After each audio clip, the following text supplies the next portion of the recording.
This is why it is so transparently easy to figure out exactly where Donald Trump and the Republicans' priorities lie. Because not only did Trump and Vance completely bully and harass President Zelensky in the Oval Office, but now Pete Hegseth has ordered a halt on all Russian-related cybersecurity operational planning. Our main enemy, and we are halting all cybersecurity operations. The exact duration is apparently unknown, but they're assuming it's for the foreseeable future. This will affect thousands of employees working in the Cyber National Mission Force and Cyber Mission Force, personnel teams that conduct offensive and defensive operations in cyberspace.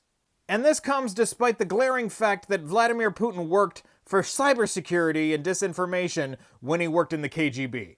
So all of the Russian disinformation that has not only reached millions of citizens in this country, but is also being bought into by Congress people in the MAGA, is now going to be completely allowed to do whatever it wants.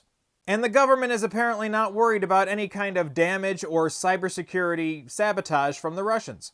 Simultaneously as this is happening, Moldfinger is telling everybody that he thinks we should pull out of NATO and pull out of the United Nations.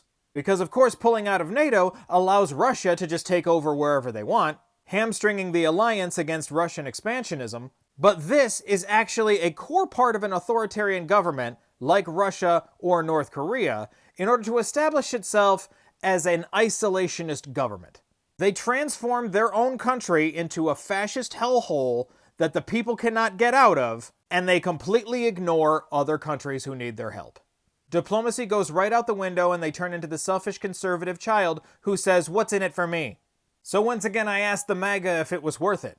Was it worth voting in your God King for him to completely dismantle the government, take away your health insurance, take away your benefits, take away your job, take away your Social Security and your Medicare, make your prices and your inflation go up, while simultaneously ostracizing and insulting all of our allies, as well as threatening them, but also endlessly defending Russia, who has not only been our enemy for decades, but is also the one who attacked Ukraine in the first place?